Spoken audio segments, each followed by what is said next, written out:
Welcome back to Harny Revenge, where stories of justice and the rebirth of inner strength are told like small flames lighting up the darkness. Today, I want to share a journey that will make you reflect on the concept of motherhood, sacrifice, and the price paid when boundaries are never set. This is the story of Leela Hart, a 68-year-old woman who devoted more than half of her life to raising her son, giving him her heart, her money, and her youth. But in the very moment when it seemed there was nothing left to lose, she realized a shattering truth. Unlimited love is not love, it is permission. And when you stop permitting, you truly begin to love yourself.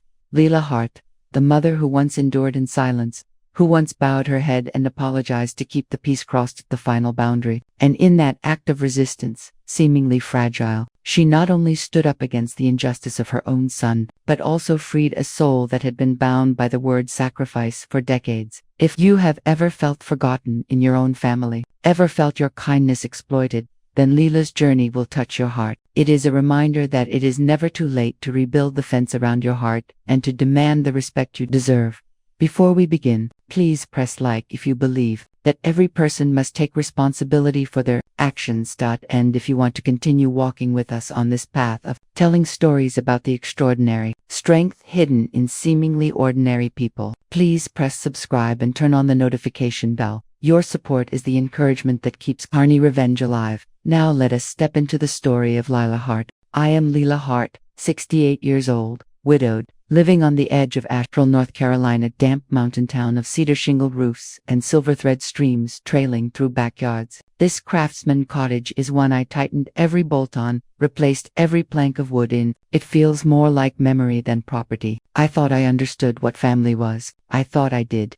That morning, my phone buzzed once. A message from Paige, my daughter-in-law. Mother Leela, Ellie's 7th birthday party. We are keeping small and please understand if this time we keep it just within Connor's side of the family. I stared at the words Connor's side of the family.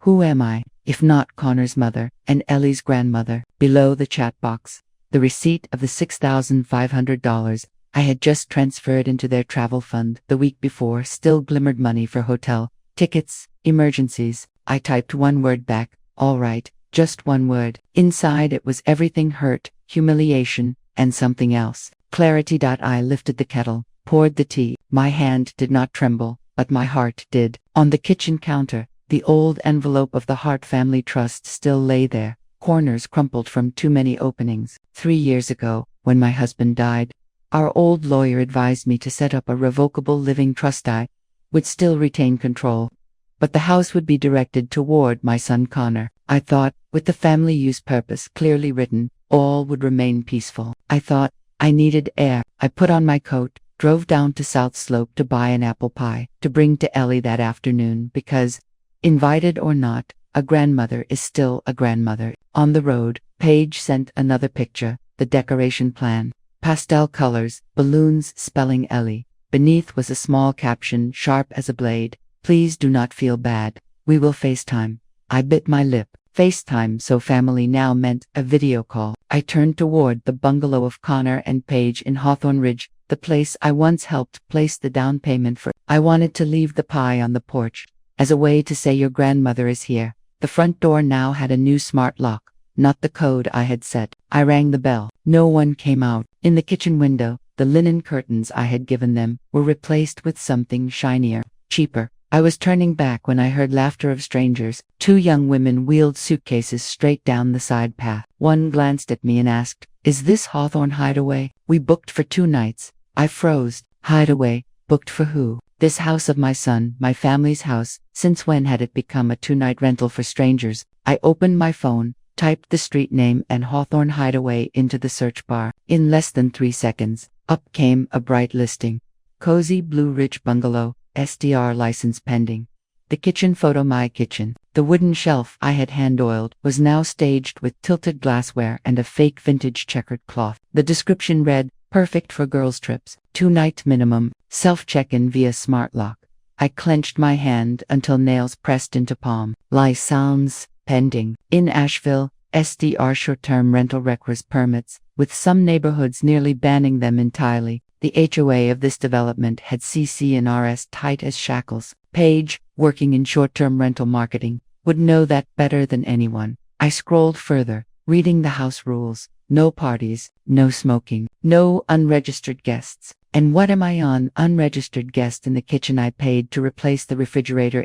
In my mind, a click sounded like a lock turning back. I returned home, set the pie on the table, pulled the Hart Family Trust envelope close. On the supplement page, my signature faced clause 18C, primary, Lino family, use only, no commercial use, no short-term rental, no transfer of use outside direct lineal family while grantor remains alive. Violation triggers right of re-entry for the grantor, that is me. I sat still, the pencil tapped on the margin like a metronome. Since my husband died, I had thought I had weakened. Strangely, the more I read, the clearer I felt. Paige had not only removed me from the table, she had dragged the table onto the dance floor, sold tickets at the door, and hung a sign that read "Family Only, Her Family." I opened my email, searching for the HOA's first notice sent last month, the one I ignored because I trusted in family. Notice of potential violation, unlicensed STR activity, hearing may be scheduled. At the time, I thought it must have been a mistake. Now, every piece fell into place like a key into its lock. I pressed call on Daniel Cho, the old lawyer and friend of my husband and me. The phone rang exactly 3 times. He answered, voice warm as aged wood. Lila. I drew a deep breath, steadying my tone. Daniel, my trust has a right of re-entry if the house is used as an STR while I am still alive, correct? He paused half a second. Yes. Do you still have screenshots of the listing, the messages, and the HOA notice? I looked at my phone, still showing the listing with my kitchen's photograph. I have everything. Then, Daniel said, we start with a cease and desist, attach a notice to cure. At the same time, file for a hearing with the HOA. To keep it proper, if they do not stop, you trigger right of re-entry under clause 18C. Leela, do you want to fight or to teach? I looked at the head chair of the table, the place where my husband once sat, the place where last Thanksgiving I was moved to the side table with the children. I smiled, not bitter, not amused. Both, Daniel, but first, teach with words, with law. I set the phone down, opened the cupboard, and took out the small wooden plaque I had saved for special occasions. I dusted it, placed it on the head chair. The engraved line was thin yet firm, reserved for respect, across town. They were inflating balloons for Ellie. As for me, I filled the ink in my fountain pen. When they do not invite you to sit at the table, bring the clause. And if anyone asks why I am so calm, the answer is simple. Family is memory, but ownership is document. And today, I will let the document speak. I placed the wooden sign reserved for respect on the head chair and pulled the Hart Family Trust envelope closer. No more hesitation. I photographed every page, highlighted section 18C with a marker. While the tea was still warm, I wrote a to-do list as if I were editing my own life. Preserve evidence of STR. Call attorney Daniel Cho. Draft. Cease and desist, plus notice to cure. Register HOA violation hearing. Prepare right of re-entry under section 18C. I turned on the computer. Hawthorne Hideaway was still open on the screen. I downloaded every image. The kitchen I built, the shelves I sanded smooth with my own hands, now instantly booked by a stranger with just 2 taps. I took screenshots, backed them up to a hard drive, sent a PDF copy to my own backup email. An old librarian's habit, never trust a single copy. I even sent myself the timestamp, the URL, and the faint booking code embedded on the photo. Every fragment was a breadcrumb leading back to the truth. Attached photo, cozy Blue Ridge bungalow, STR, license pending, white kitchen, oak shelves, blue checkered cloth. I called Daniel at 9:12 a.m. He answered immediately. I summarized in 2 minutes, not a single crack in my voice. He said, I will draft a cease and desist with a notice to cure for Paige and Connor. I will also send a litigation hold notice so they cannot delete the listing or messages. You register the hearing with the HOA. After 48 hours without remedy, we activate the right of re-entry. And Connor, I asked, you are the grantor. This trust is revocable as long as you live. If the property is used for the wrong purpose, your authority requires no one's permission. I ended the call and opened an email. Subject line, cease and desist, unauthorized STR activity. Hart Family Trust Section 18C. Daniel added legal language, cold but courteous. Cease STR activity immediately. Shut down the listing. Provide a new access code to the grant. Restore family use. Purpose. He attached a notice to cure 72 hours. I reread it 3 times. My pencil tapped against the table like a countdown clock. Before pressing send, I opened the messaging app. I wrote to Connor, "Mom wants to talk tonight about the house." The typing dots appeared, then vanished. 10 minutes. No reply. I sent the cease and desist email to both Paige and Connor, CC to attorney Daniel. I also printed 2 copies, sent USPS certified mail, return receipt. I did not let emotion interfere with procedure. Procedure was armor.10:06. An email from the HOA landed in my inbox. Hearing request received. They attached available slots, suggesting next Thursday, 6 p.m., at the clubhouse. Signed by Mrs. Carver, the president. I confirmed, and my heartbeat slowed like after a storm. As I went back to the kitchen to brew more tea, the phone rang. Paige calling. I let it ring. Then, I answered. Mother Leela, her voice soft as vanilla cream over a blade. I think there is a misunderstanding. That house belongs to us, does it not? I only optimized it a little. We needed extra income to take care of Ellie. I looked at my husband's photo on the shelf. The house is in my trust, and it violates Section 18C. I have sent a cease and desist. Read it. A brief silence. I did not invite you to Ellie's birthday because we wanted simplicity, family on Evan's side, and you turned the family home into a rental. Is that reasonable? I asked calmly. The CCNRs forbid SDRs under 30 nights. You know that better than anyone. Paige's tone sharpened. Are you threatening me? No, I replied. I am reciting the document. The call ended. I leaned against the counter. Minutes later, Connor texted, "Mom, can we talk later? Paige is upset." That was all. Not a single "Are you okay, Mom?" I felt part of me die that very morning, but the other part, the one that no longer bowed its head, stood tall. At noon, I went to the HOA office. The small meeting room had those glass-top tables with metal frames, the kind that often holds decisions that change a life. Mrs. Carver handed me a form.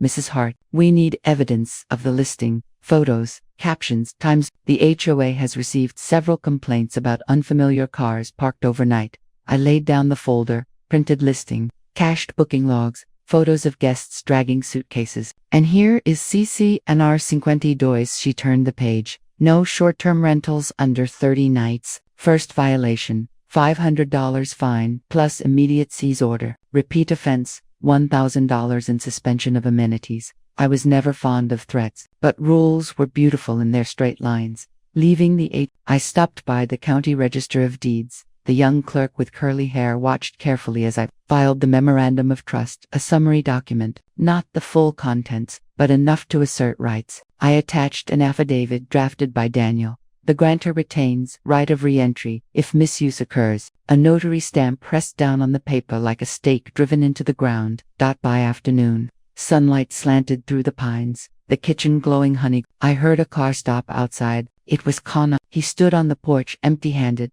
like a boy coming home from school, without his keys. "Mom," he said, eyes peering inside as if into a forbidden zone. "Paige is stressed out." "It is not what you think." "Good," I answered softly. "Then open the listing, and read what I am thinking." He stepped inside, paused at the shelves. The wood grain he once touched as a boy kneading dough now appeared in a rental ad captioned, "Perfect for girls' trips." I handed him the cease and desist. His eyes scanned the lines, halted at the notice to cure 72 hours. "Mom, cannot we talk like family?" "Family." I tilted my head. "When I am excluded from my granddaughter's birthday, when the access code was changed without a word, when my kitchen is advertised to strangers." I did not raise my voice. Each sentence was like placing a cracked porcelain plate gently on the table. "You have 72 hours to fix this. After that, I exercise my rights under the trust." Connor inhaled, as if diving into cold water. "Paige says it is our house." I nodded. "It will be if the terms are respected. If not, it returns to the one who wrote those terms." Connor left, carrying with him the sad scent of pine wind. I closed the door. 6:47 p.m. Daniel's email arrived. The cease and desist was acknowledged by electronic signature. USPS reported delivery in progress. He added, "I am sending the draft right of re-entry. If the deadline passes, we file." That evening, I sat at the dining table, the old silk-shaded lamp glowing. Dinner alone was no longer frightening once you knew you sat in the rightful place. I wrote in my notebook, This is not revenge. This is reclamation. Then I closed the notebook, washed the teacup as if rinsing a vow. The next day, Paige replied with a long email, phrased like a presentation. Mother Leela, I understand your feelings, but Evan O'Connor was gifted the house 3 years ago. The trust is just transitional paperwork. I will temporarily deactivate the listing for a week so you can calm down. At the end, please understand, Ellie's party is limited. A cold pinch. I forwarded it to Daniel. His reply, temporary suspension is not remedy. The 72-hour clock remains. By afternoon, the HOA sent another notice. Notice of hearing, Thursday 6 p.m. Alleged violations, CC and RS, Section 5.2 STR, less than 30 nights, 3.1 commercial use. Please bring evidence. I printed it, filed it into a hardcover, marked a yellow sticky note. Truth has structure. The next morning after the dinner at the community center, I brought the jar of the Margaret Fund to the bank, opening a sub-account under the fund's name so that no one could say I was only putting on a show. The teller asked, purpose of the account. I replied, a seat with the right name for those pushed to the end of the table. She smiled, stamped, and I felt as if I had just laid the first stone of a bridge. Leaving the bank, my phone vibrated. Daniel had sent the finalized draft of the demand to cease STR. Clear citations of CC and RS Section 5.2 and Section 3.1, references to the bylaws on lien, and attached a spoliation notice warning that any deletion or editing of the listing, or its restoration under another account, would be considered destruction of evidence. He added a line I loved, we prefer a family solution, but when rights and duties collide, the document will lead the way. I pressed send on a FedEx overnight to Paige and Whitaker's address, a digital copy CC'd to the HOA, a folded photocopy tucked into my notebook. At noon, I stopped by the county recorder's office. The waiting room was silent, smelling of old paper and ink. I requested certified copy memorandum of trust and CC and RS plus amendments. The clerk handed me a set of embossed papers. In the middle was the clause I had memorized, yet I still went, still seeing the notary seal. Clause 27B, this property shall be used solely for direct family residential purposes. Any commercial use, including short-term rentals under 30 nights, is strictly prohibited. Violation triggers the grantor's right of re-entry, enforceable by notice without prior judicial process. Unless contested. Below was the signature.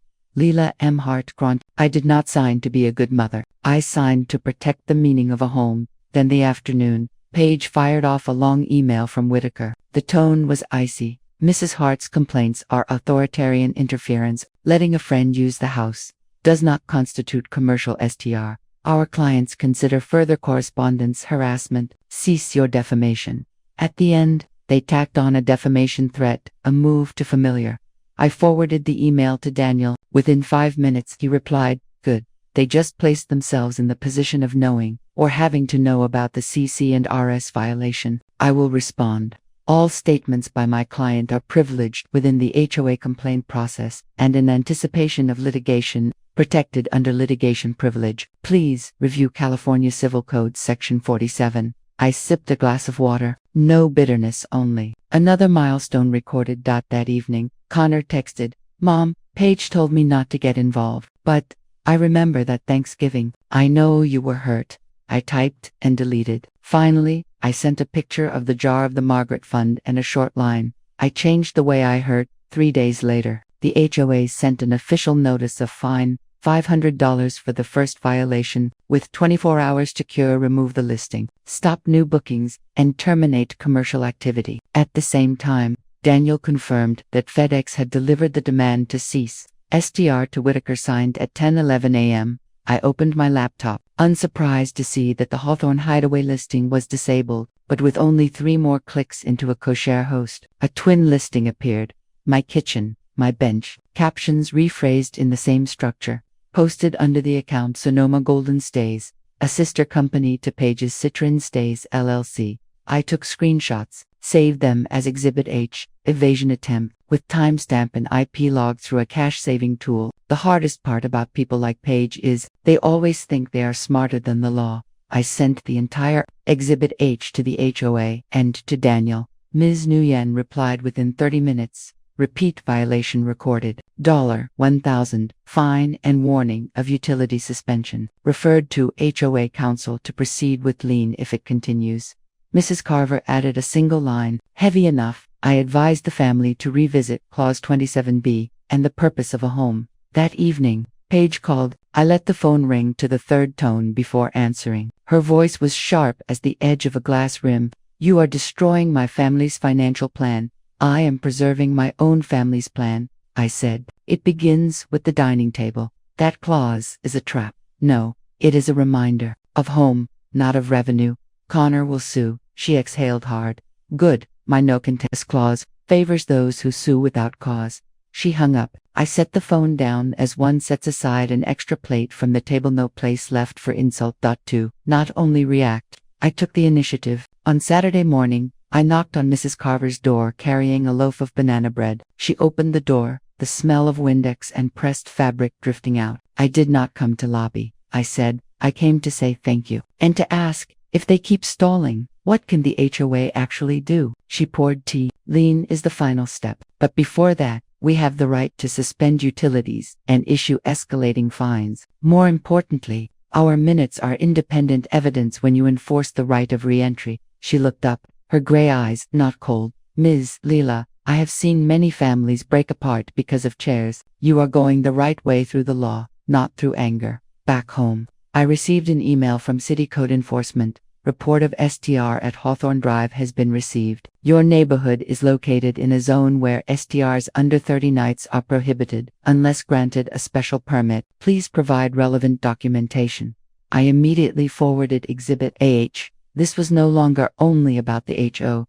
If the city had now entered the field at night, I sat down to plan the menu for next month's dinner of the Margaret Fund, this time inviting young women from the nearby community dormitory. I underlined mac and cheese, Ever's favorite dish. I would cook it for children who speak up, instead of for adults who shut their hearts. While I was making notes, Connor texted, Mom, I talked. Paige said you are performing. I am tired, I replied. I am not performing. I am resetting the chairs. If you want to sit, sit next to me.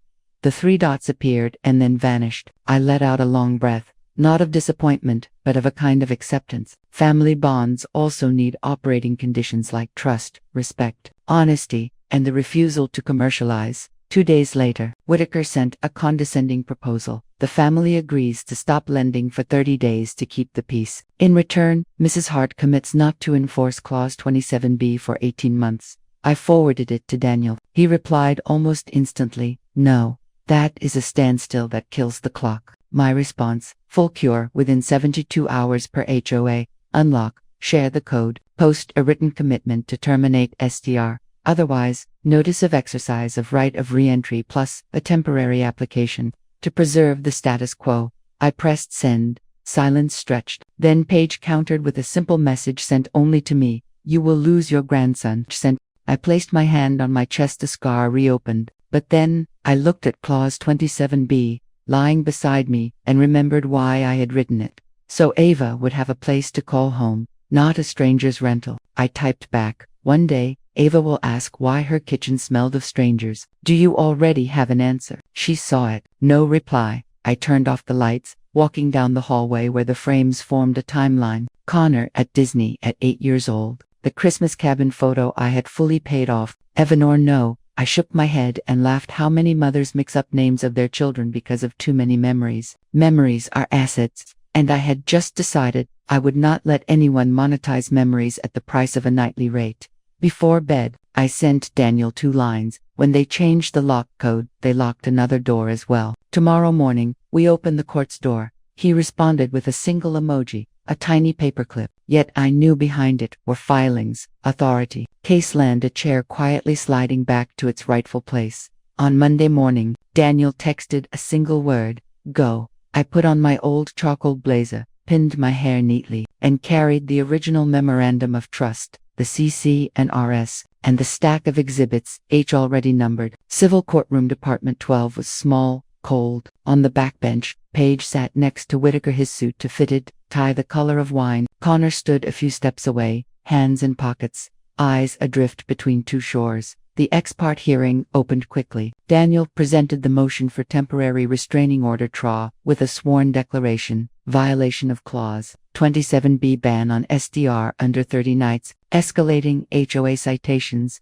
evasive conduct, duplicate listing through Sonoma Golden Stays, risk of irreparable harm to the right of home use and community order. Whitaker rose, voice as steady as a machine.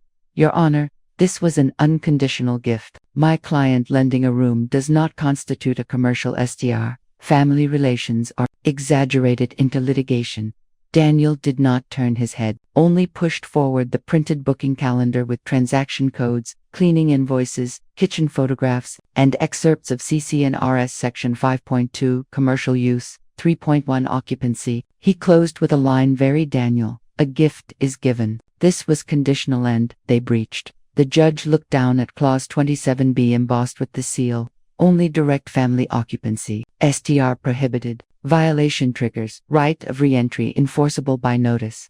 She set her pen down, tapped lightly. The court grants the TRO for 30 days or until the OSC hearing. Orders. I terminate all short-term rentals. To no lock changes. 3. Provide code and keys to grantor within 24 hours. 4. Preserve the interior condition. V. Cooperate with HOA violation will be contempt of court. The gavel struck. I heard Page hiss softly. Connor lowered his eyes to his shoes. I did not look at anyone. I only looked at the paper dot in the afternoon. The bailiff posted the troll on the door of Hawthorne. Daniel and I stepped into the kitchen. My kitchen pendant lights, white tile backsplash, the lemon-patterned dish towel I had bought at the farmer's market still there. Daniel shifted into an everyday tone. Now we do the boring but important part. He pulled out a folder.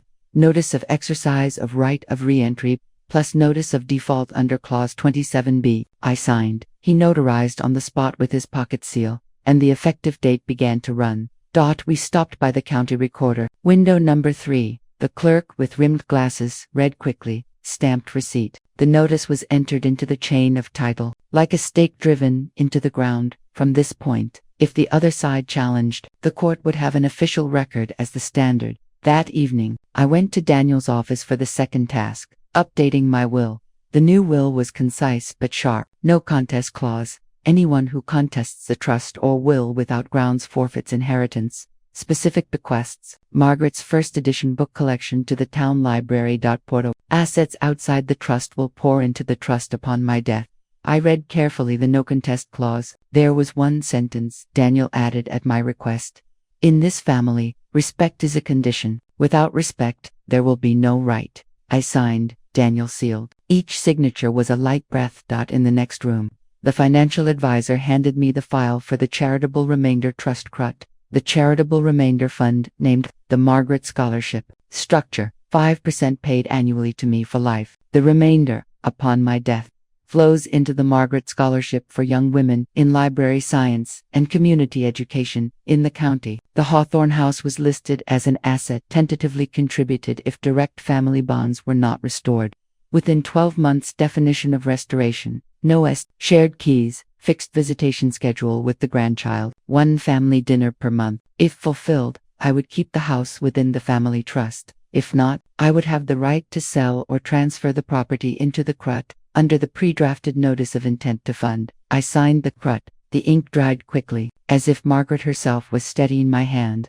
On the 3rd day after the TRO, Whitaker sent an email. A proposal for a 6-month standstill. Send short-term rentals temporarily in exchange for me not enforcing re-entry. Daniel replied within 10 minutes. Our formal settlement offer, expiring in 72 hours. Permanent termination of short-term rentals at Hawthorne. Remove all listings. Written commitment. Restore the grantor's access. Key smart code. Garage opener. No changes without consent. Reimburse all renovations made with the grantor's funds for commercial purposes: lighting, kitchen items, linens, or leave them in place. Pay all HOA fines incurred due to violations. Establish a written schedule for visitation with the grandchild, 2 weekends per month. Any changes must be given 7 days notice. Issue a written apology to the HOA and the grant, confirming understanding and compliance with Clause 27B. 3. Sessions of family mediation with a court-appointed specialist. If rejected, the notice of re-entry will proceed to court action. We will sell the house and contribute it to the CRUT. The no contest clause will be triggered if there is any groundless litigation. I read those 7 provisions again, and the feeling was strange. Not revenge, but the establishment of order. What should have been there from the beginning was now written in legal language, the calmest voice of love. At the same time, the HOA sent a notice of hearing Phase 2. If there is a repeat violation, the fine is $2,000 and a recommendation for temporary suspension of amenities pool pass, tennis courts, clubhouse. Ms. Nguyen added one line. We have notified City Code. This zone prohibits short-term rentals under 30 nights unless with a special permit which the Hawthorne address does not have. That evening, Connor called. I let the phone ring one extra beat before picking up. My son's voice was wary.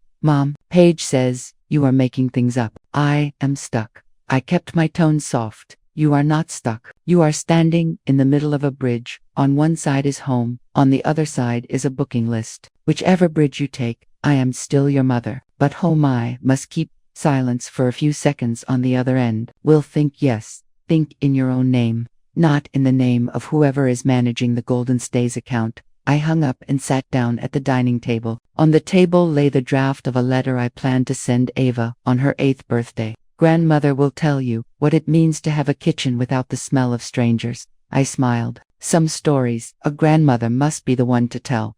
The 72-hour deadline passed. Whitaker sent a single email. My client refuses. Prepare for litigation. Daniel forwarded it to me with 2 words.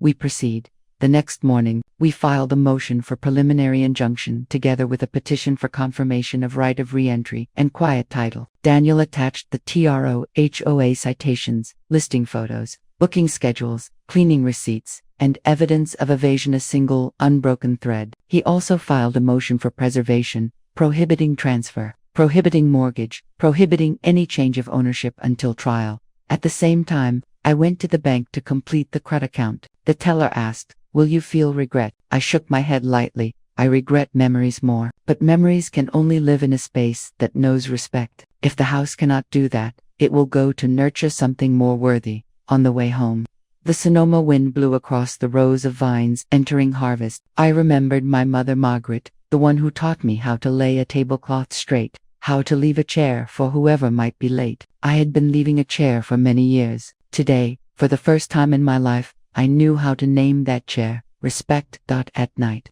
Daniel reported. The OSC hearing was set for next week. The TRO extended until that date. He sent a hurried photo of the court stamp, with a sentence no legal corridor ever teaches. Sleep, Lila. Tomorrow, we only need to do what we always do. Read carefully. Sign correctly. I set the phone down, gazing at the ceiling blurred by the yellow lamp. No longer anger, as in those first weeks. Only discipline remained, and a calmness flowing steadily, like ink across paper. Tomorrow, we will step into the climax. But tonight, I allowed myself one small privilege: to open the oven, to mix banana bread batter, to add a touch of cinnamon the way my mother once did. The house filled with the scent of staying. Whatever the court decides, I have already stayed with what matters most. Dignity, signed in the right place. 6:08 a.m. My phone vibrated. Alert. Smart lock attempt code invalid X3. I jolted up before the 4th chime could sound. Daniel texted a single word. Now. I threw on a blazer, slipped into my bag the TRO, the notice of re-entry already recorded with the county, and a set of screenshots of the new listing. Sonoma Golden Stays, Hawthorne Retreat, long-term friendly. Long-term friendly. Sounded like a joke. They had changed the description, but the 2 to 3 night bookings were still running steadily.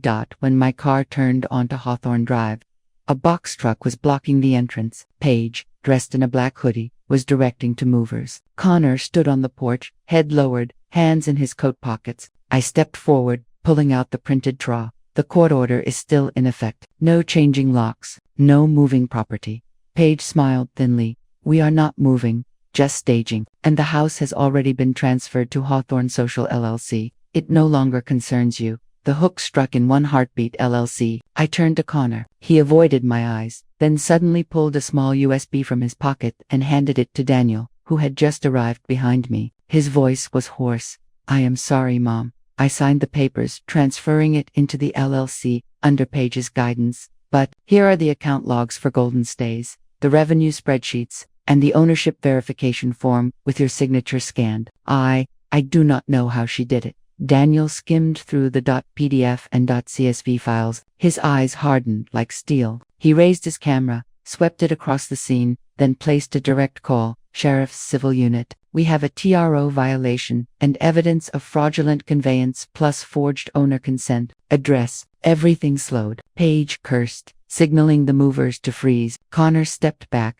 breaking free from her orbit. I said nothing more. I simply stood, my hand resting on the kitchen counter whose tiles I had once chosen one by one. 15 minutes later, the sheriff arrived. They read the TRO, ordered the boxes sealed, and placed the house under lock until the OSC hearing that afternoon. Paige screamed that we had trapped her. The sheriff gave no answer, only posted another notice. Do not tamper, court order on the garage door. Before leaving, Connor hesitated. Mom, if you need testimony, I will tell the truth. I nodded gently. When a son says the truth, a mother should only nod. Department 12 was packed that afternoon. Whitaker carried himself with the air of victory, producing the operating agreement of Hawthorne Social LLC, and an assignment of interest from Connor. He smiled, she gifted. The son transferred into the LLC, and now the house is a family business asset. Short-term rental. No, only a community need. Enhancing family experience. We request dissolution of the order. Daniel did not argue at length. He placed 3 items on the lectern. Clause 27B in the trust. No commercial use. Direct family residence only. Violation triggers right of re-entry. Proof of listing. Transaction codes. Price change logs. Cleaning receipts. Guest complaints about the second night. Connor's USB owner verification. Forms sent to the booking platform with a scanned signature Leela Hart and a non-notarized authorization matching the lock change dates and booking surges. The second hook fell like a stone. Daniel called Connor as a witness. He testified that Paige had convinced him to open the LLC to protect the house from his mother's irrational moods and to use STR profits to finance a property in Tahoe as an investment for the future. He admitted to changing the lock codes twice because Sloan said the situation was tense. When Daniel asked, "Did you know the house was bound by conditions?" Connor answered after a strangled pause, "Yes, I read them, and I ignored them." The HOA took the stand. Ms. Nguyen read the record of repeated violations, citing CC and RS Section 5.2 ban on commercial use and 9.4 compliance with City Code. A City Code enforcement representative presented photos from a field inspection. New smart lock socket installed. Exterior key, safe mounted. Guest book, Ava House manual. The courtroom grew heavy. Whitaker tried to salvage all for the family. Miss Page was only managing. Daniel tapped the edge of the lectern, then presented an email directly from Page to a guest. Hawthorne Social welcomes your team retreat. Check-in, instruction attached. He looked up. This is not a family home. This is a product. The judge ordered both sides to stop arguing. She turned back to Clause 27B, then looked straight at us. I find the condition clearly violated. Attempts to evade through the LLC do not change the substance. A ban on commercial use is a ban on commercial use. The TRO is converted into a preliminary injunction until final judgment. The court also confirms the right of re-entry under the recorded notice. Respondents must surrender keys, codes, and garage opener within 24 hours. Remove all listings within 48 hours, and pay HOA fines within 10 days. Any transfers through the LLC are suspended under list pendens. Paige leaped up, but we invested with her. The gavel struck. Any further remarks will be recorded as contempt of court. I exhaled aloud for the first time that day. 3 days later, Daniel sent the final settlement letter, this time under court order. Either sign a consent judgment acknowledging violation and no or we proceed with the sale of the house and fund the Margaret Scholarship CRUT.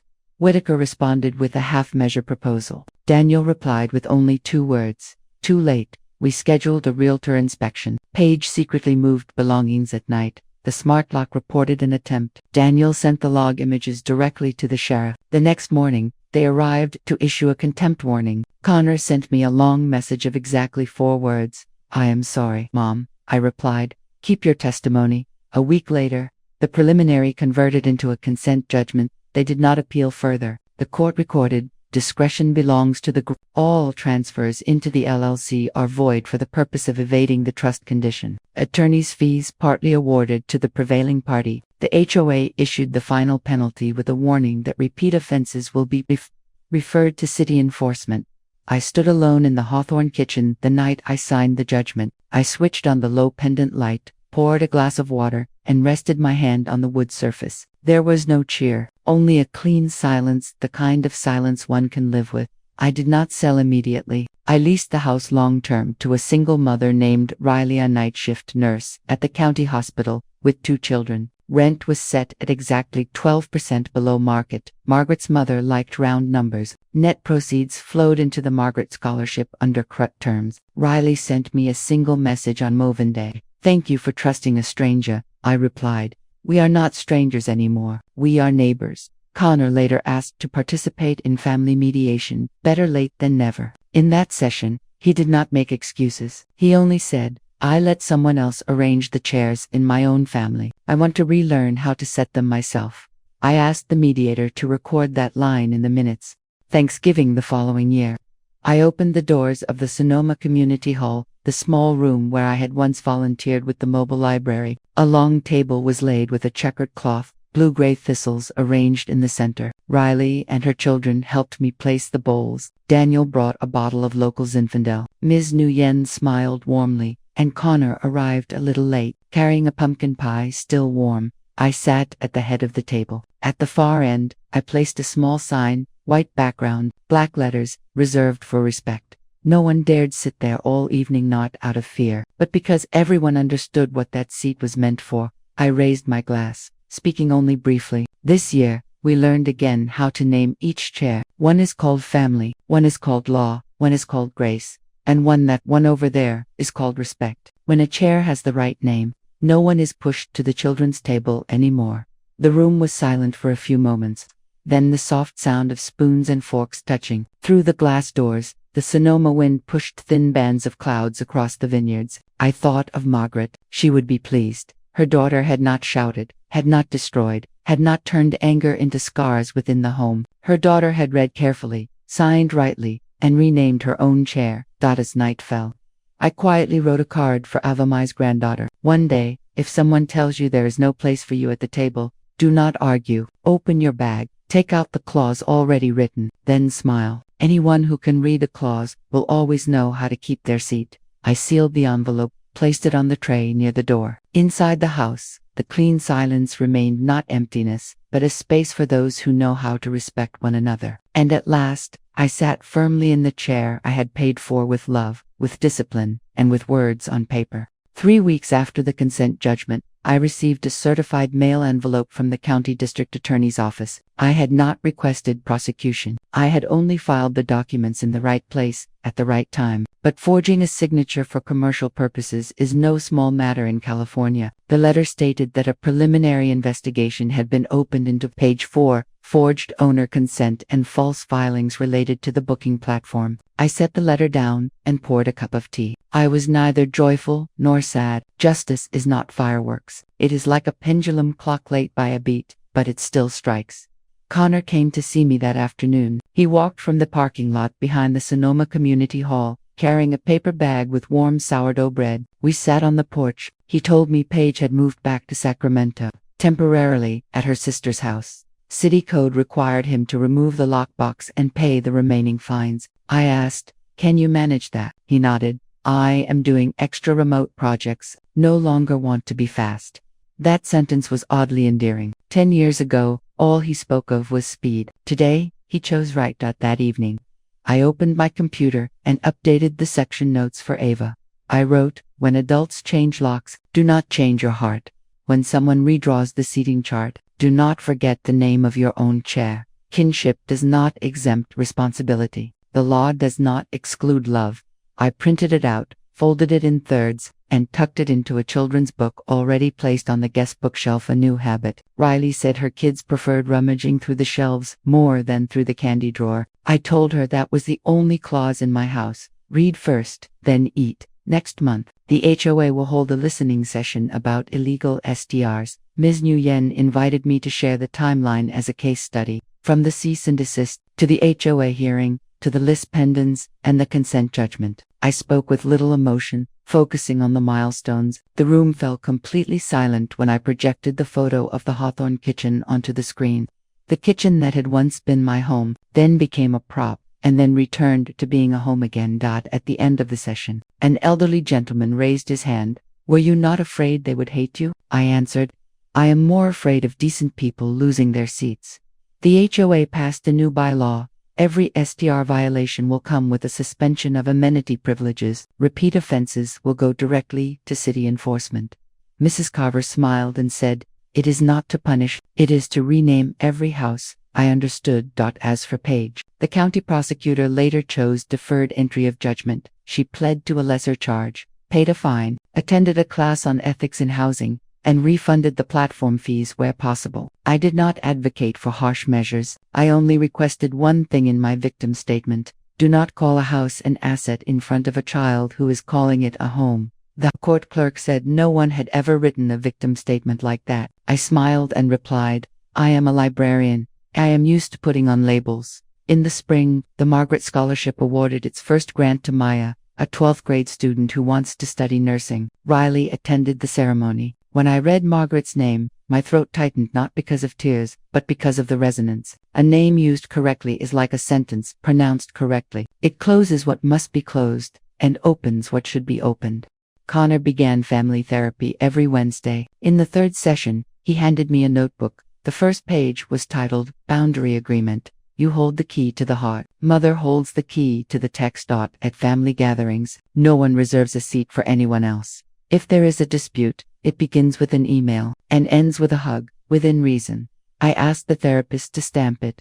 "So ordered." She burst out laughing. A few weeks later, I received an email from the booking platform. "Thank you for the report. The listing has been removed." Just one sentence, with no apology, no promise. But sometimes clean silence also needs a period. In June, 8-year-old Ava came to stay for the weekend. She wore a cat apron and asked, seriously, "Grandma, is reserved for respect someone's name?" I knelt down. "It is not a name. It is a condition like in mathematics, like the door. You can open it when you respect the person sitting next to you."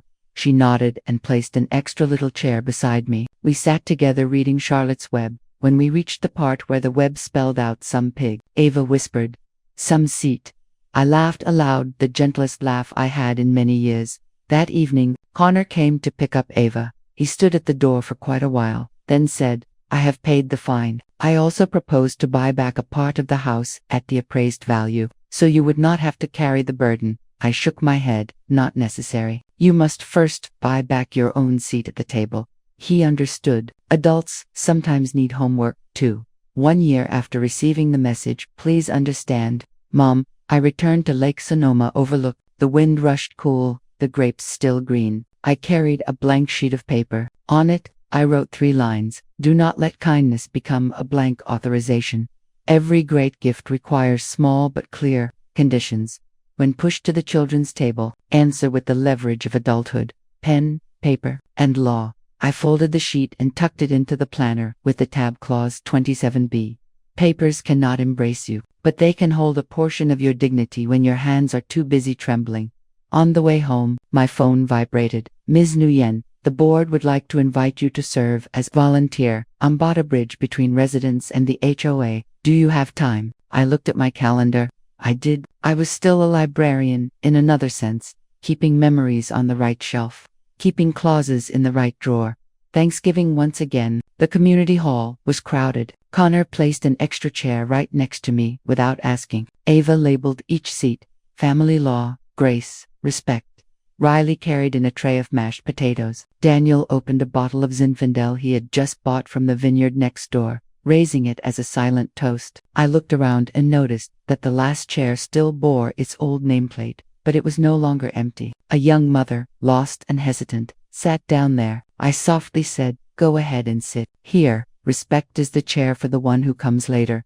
As the voices rose in conversation, I quietly opened the card I had planned to send to Paige. I had written a few lines. "Thank you for showing me the power of naming. When you called a house an asset, I remembered to call a house a home. I hope after the ethics class, You will rename the things you touch. Adults do not grow up through money, but through the way they name objects and people. I did not send it. I tucked the card into my journal. Some letters need to be written more than they need to be sent. Late at night, I locked the hall and switched off each light. In the corridor, a poster caught my eye. Community begins at the table. I laughed quietly, whispering, "Community endures through clauses." It sounded dry, but it was true. Kinship is the tabletop. Conditions are the legs. Without legs, the table may still look beautiful until something heavy is set upon it. Outside, the wind spun the leaves into small circles. I stood watching for a moment, then got into the car. In the rearview mirror, Sonoma receded gently. I knew I would still have to read, sign, and rename many times, because life is a series of revised editions. But from now on, if someone asks me how I took revenge, I will answer,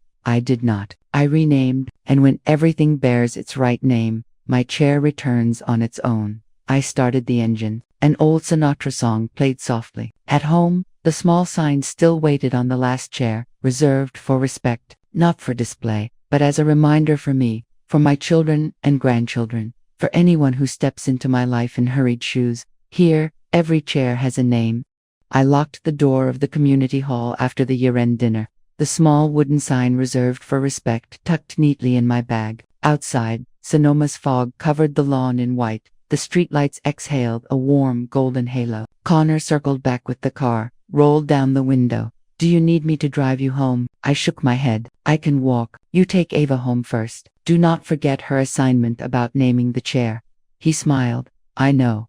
I stood for a moment on the porch, listening to the clatter of people cleaning up, the smell of cinnamon from the still warm pies. In one corner, Riley was patching tape back on the map of the Margaret Scholarship. The red pins had stretched from one name to many. My mother, Margaret, would surely smile. Her life had been simple, yet in the end her name had become a gentle clause for children who wanted to study. When I got home, I placed the reserved for respect sign on the last chair in the dining room, no longer as a warning. Now it was a reminder. I once thought revenge meant making someone hurt the way I had hurt, but it turned out that renaming everything, the house, the relationships, the chair, was the way to make myself heal first. Paige no longer appeared. The district attorney had chosen a path of rehabilitation for her fine ethics class, restitution where possible. I did not intervene. Justice sometimes needs a silence in which people hear their own footsteps. Connor still went to therapy every week, learning to apologize with the right words, to keep promises with the right terms. We did not forget the past, but we changed the way we shelved it. I wrote one last note for Ava. You can forgive and still keep the door locked. You can love and still keep the clause. At any table, if no one calls your name correctly, you should introduce yourself again. I folded the page and tucked it into the book she was still reading. When children learn the language of boundaries, they grow quickly without needing to rush. The next morning, I tapped the smart lock and walked along the apple fence. The neighbor's cat leaped across the step and sprawled on the windowsill, as if the whole neighborhood had settled still after a year of turbulence. My phone buzzed. Ms. Nguyen had sent a photo of the new HOA bylaws, bold letters, short-term rental, first violation fine, second city enforcement, third, suspension of amenities. At the bottom was the line I had once spoken at the listening session.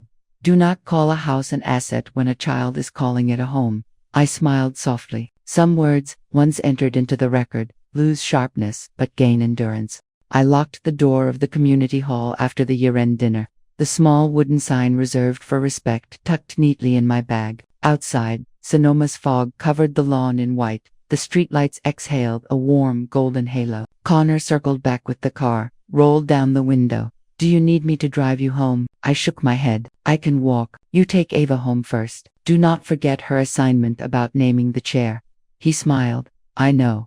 I stood for a moment on the porch, listening to the clatter of people cleaning up, the smell of cinnamon from the still warm pies. In one corner, Riley was patching tape back on the map of the Margaret Scholarship. The red pins had stretched from one name to many. My mother, Margaret, would surely smile. Her life had been simple, yet in the end her name had become a gentle clause for children who wanted to study. When I got home, I placed the reserved for respect sign on the last chair in the dining room, no longer as a warning. Now it was a reminder. I once thought revenge meant making someone hurt the way I had hurt, but it turned out that renaming everything, the house, the relationships, the The chair was the way to make myself heal first. Page no longer appeared. The district attorney had chosen a path of rehabilitation for her ethics class, restitution where possible. I did not intervene. Justice sometimes needs a silence in which people hear their own footsteps. Connor still went to therapy every week, learning to apologize with the right words,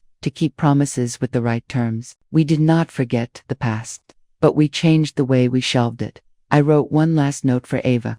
You can forgive and still keep the door locked. You can love and still keep the claws. At any table, if no one calls your name correctly, you should introduce yourself again.